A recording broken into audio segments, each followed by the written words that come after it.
I feel like a lion, I'm so strong. Bring me the legacy, I'm so fun.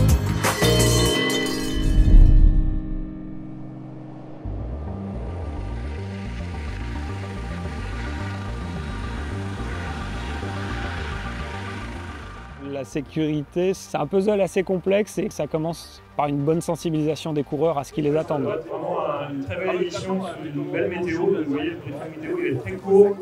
Il va faire chaud, voire très chaud avec les vents. Ça va être un peu le sèche-linge. Quelqu'un qui est prêt, a priori, il est quand même mieux armé pour que ça se passe bien.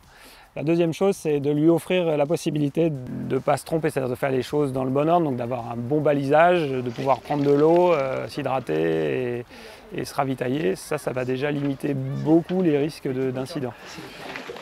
Et après, pour tous les imprévus, c'est d'avoir une capacité d'intervention rapide sur le terrain. Donc c'est à la fois beaucoup de monde présent sur le terrain pour être vigilant, donc c'est ce qu'on appelle nous les postes montagne, qui déclenchent une alerte éventuelle. Les coureurs entre eux qui déclenchent éventuellement une alerte. Et puis c'est après des secours qui sont des pros mais qui sont mélangés aux bénévoles et qui vont eux avoir les compétences techniques pour intervenir. On a un poste de secours pour accueillir les participants s'ils ont besoin de soins. Et on est aussi amené à partir dans la montagne s'il y a des choses plus graves. On a plus de 50 personnes réparties dans le massif, H24. On sait qu'elles peuvent intervenir auprès d'un coureur en difficulté, que ce soit léger ou grave, très rapidement.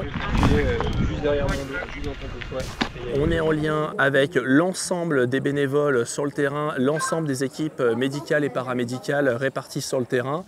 Alors la particularité de l'HCPBL, c'est la difficulté d'accès. Dans le massif de Beldon, même un petit traumatisme léger qui pourrait être pris en charge très facilement sur n'importe quelle autre course peut devenir un vrai chantier. Ça va ? On a la possibilité de monter en puissance avec un moyen héliporté également, puisque sur l'échappée belle, on utilise un hélicoptère pour réaliser certains secours et certaines extractions.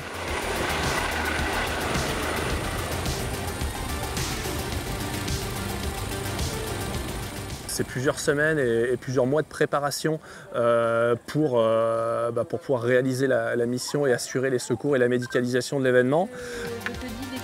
L'idée, c'est de ne pas être surpris et d'anticiper de manière à pouvoir appréhender n'importe quelle difficulté, on va dire sereinement. C'est à eux de nous dire par où ils sont montés, quoi. L'échappée belle, c'est 200 interventions, de la toute petite intervention bobologie jusqu'au truc très grave par an. Donc c'est beaucoup. Ils ne sont pas là pour rien, les secoureurs.